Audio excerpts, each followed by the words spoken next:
Saya hanya berikan masukan, ya, saya hanya mengajak. Tapi kalau ujungnya untuk melakukan kemaksiatan, ya itu memang caranya setan. Ya.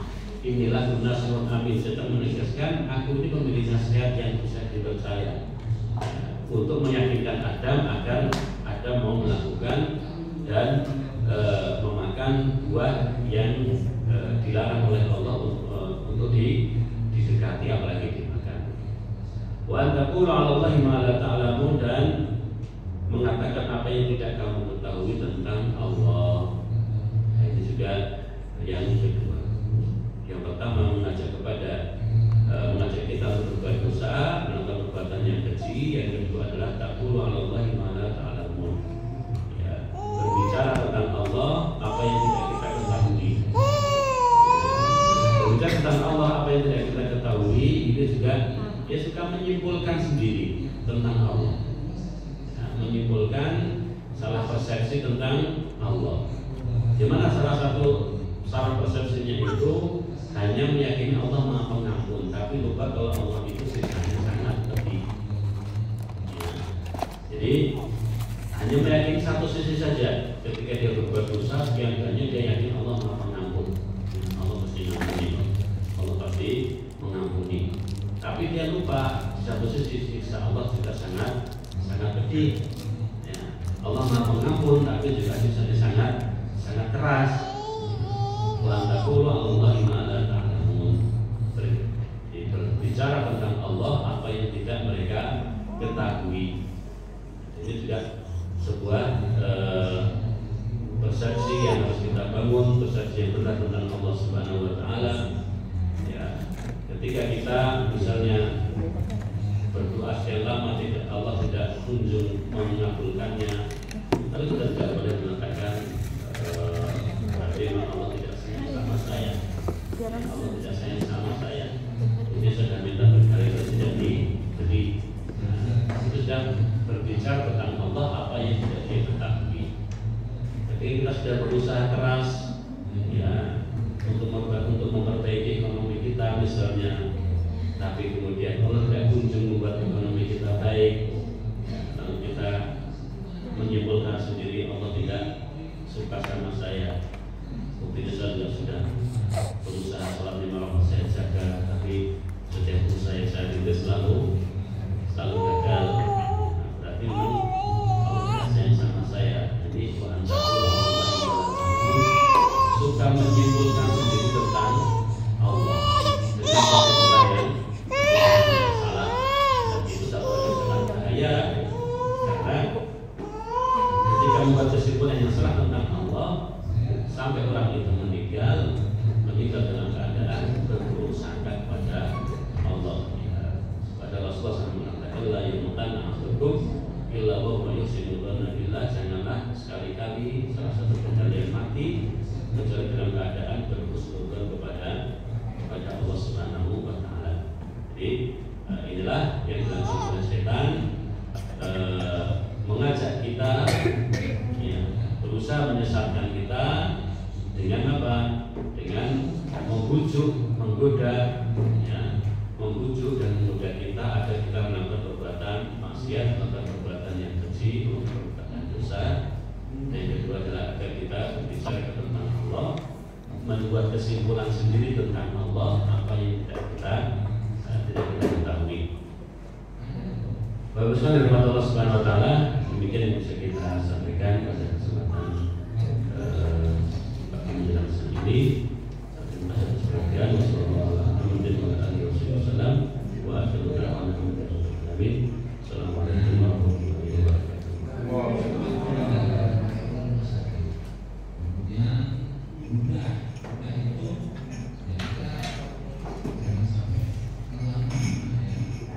Oke, ada pertanyaan?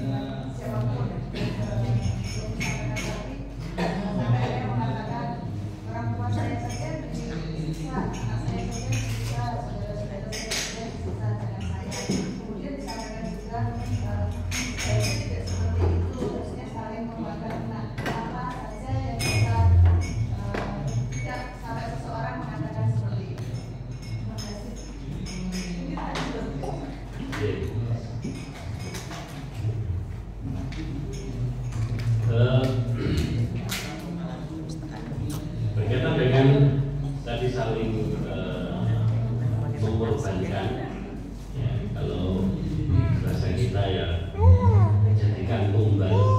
Tumbal itu kan tumbal supaya kita selamat, gitu kan.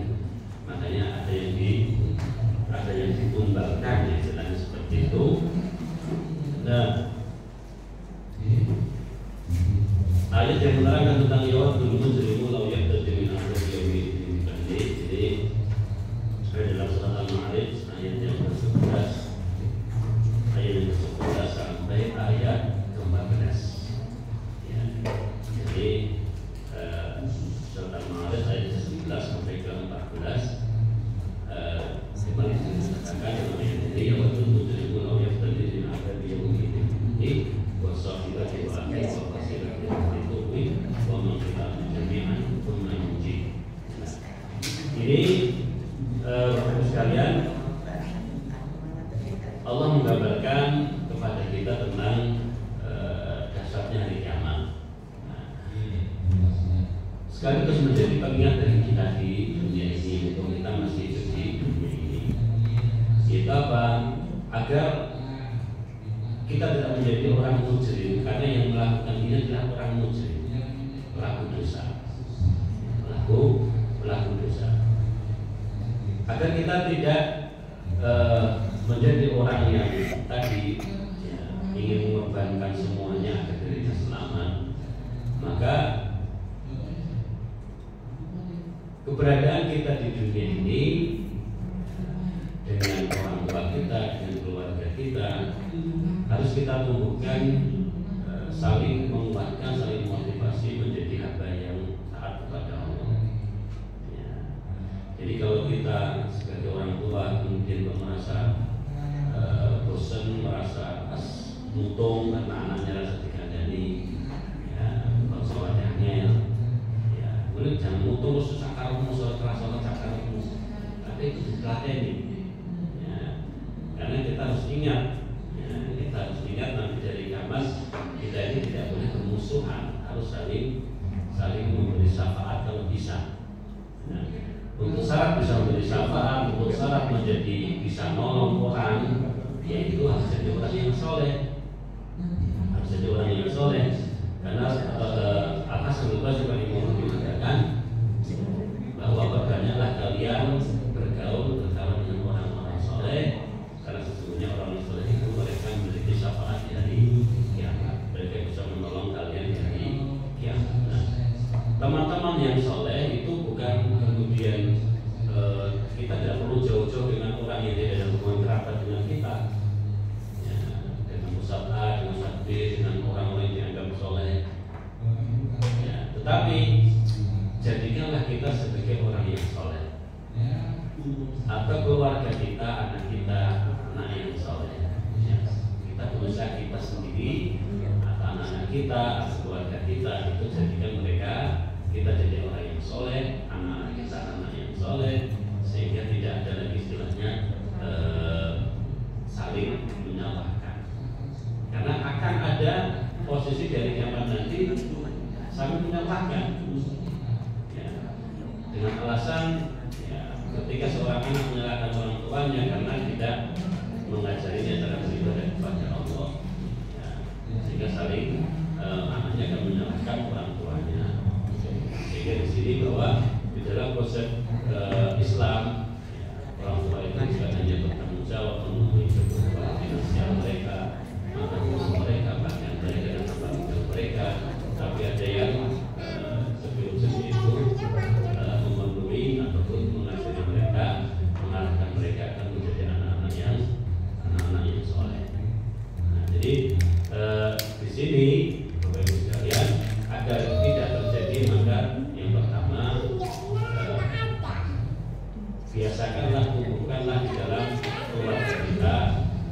saling nasihat menasihati dalam kebaikan, ya, saling nasihat menasihati dalam kebaikan.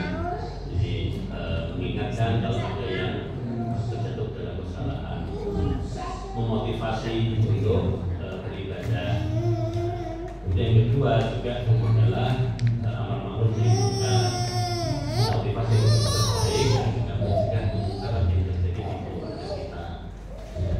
Jadi kemungkaran yang terjadi di dalam keluarga kita, meskipun kita tidak bisa berubahnya secara saat itu juga dalam suatu waktu, tapi kita sudah berusaha dan meneladani, karena bisa jadi dengan kesabaran kita, keteguhan kita, ketabahan kita, ketelatenan kita itu orang akan saya pada titik dia berubah ketika kita sudah merasa ini tidak bisa diubah. Karena ada coba bisa ada seorang ibu yang ngajari anak laki-laki itu susah sekali. Dinasihati mental, tiba saatnya kemudian si ibu ini tidak pernah berhenti untuk berdoa kebaikan anaknya, berdoa terus kepada Allah meskipun karyanya dikabulkan itu masih jauh dari pandangan. Tapi tiba saatnya kemudian anak laki-laki ini menikah. Setelah menikah, anak laki jadi anak yang soleh, rajin ibadah sama orang tuanya yang sebelumnya membangkang itu, lalu jadi baik. Lalu ibu ini pun berterima kasih sekali sama orang tuanya. Ya, jadi terima kasih nak, kau sudah buat anak saya menjadi baik, gini. Dan kemudian anaknya mengatakan bahwa menantu itu mengatakan sebetulnya saya ini hanya istilahnya kalau mau jadi hanya gaungnya saja.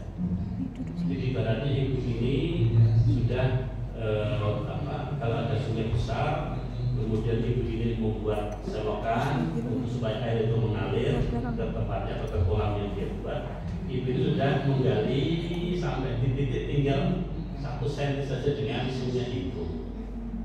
Nah, kebetulan, ya, jadi kebetulan saya yang pas di titiknya itu tadi. Ya, jadi sebetulnya ini bukan usaha saya, tapi adalah usaha dan doa ibu selama ini. Kemudian titiknya itu kebetulan pas saya di situ, sehingga air itu kemudian mengalir. Nah, jadi tidak pernah ataupun sebagai orang tua dari kita selalu tidak bosan-bosan, telaten selalu kepada Allah, dan mungkin itu jauh dari apa yang kita harapkan. Jadi kalau kita sudah bisa membuat keluarga kita di atas ketaatan, keluarga kita dekat dengan Allah Subhanahu Wa Taala, maka kompensasinya mereka kita akan dikumpulkan dengan keluarga kita ke surga. Jadi tidak ada saling mengalahkan, tidak ada saling mengorbankan, tapi akan saling menolong dan akan dikumpulkan kembali di dalam. Jadi intinya tegakkan amal-amal yang munkar di keluarga kita sebagai orang tua, memotivasi, ya, menasihati, memberikan contoh kepada anak-anak kita agar menjadi anak-anak yang taat kepada Allah Subhanahu Wa Taala. Ya, tujuannya apa? Tujuannya ya tadi supaya itu bisa menjadi penolong kita nanti ketika di hari kiamat.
yang kadang amalan ini untuk amalan ini, amalan utama, doa ini itu manfaatnya untuk ini. Soalnya bila aku pada mautiha itu maka Allah menghidupkan dengan hujan itu bumi yang mati, yang kering rontang sebelumnya ya. Apakah ini kemudian bisa menjadi penyembuh? Sebenarnya antara fungsi Al-Quran itu adalah sebagai penyembuh, sebagai obat. Bagaimana di dalam Al-Quran lima wa syifa wa rahmatul lil mu'minin, dan kami menerangkan Al-Quran yang mana Quran itu di dalamnya ada kesembuhan dan rahmat bagi orang-orang yang beriman. Artinya bahwa bisa menyembuhkan badan yang sakit, bisa menyembuhkan dari suatu penyakit, atau menyembuhkan dari kejahilian, dari kesesatan menuju kepada hidayah Allah Subhanahu wa taala. Nah, jadi ini secara umum. Lalu kemudian mengkhususkan dari ayat tadi fa'ahyat al-ardha ba'da mautiha. Nah, ini yang menjadi masalah. Itu yang menjadi masalah. Apalagi kemudian fa'ahyat al-ardha ba'da mautiha dibaca 100 kali, kemudian ditiupkan ke segelas air untuk diminumkan orang yang sakit. Itu sudah menjadi satu amalan khusus yang memang mengundang dan itu tidak bisa seperti itu. Ya. Karena kalau yang dibiarkan oleh Rasulullah yang meninggalnya adalah meruqyah dengan Al-Fatihah.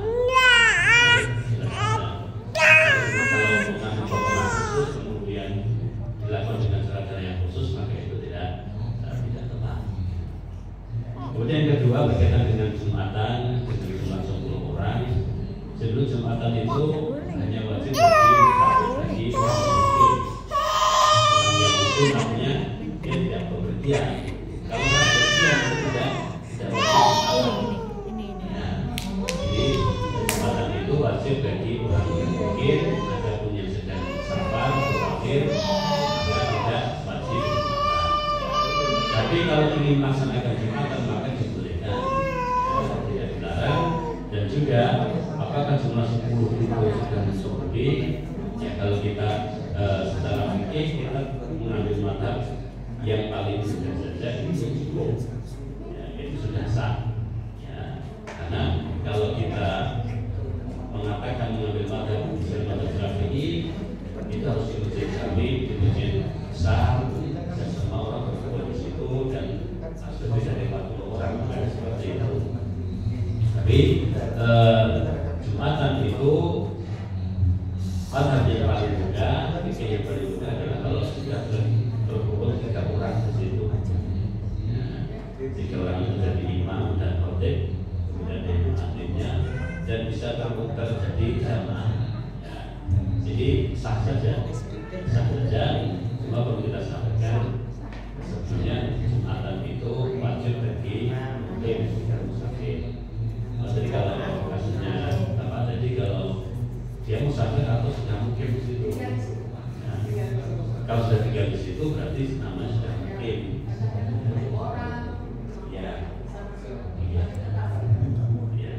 Ya, itu sah, tetap sah.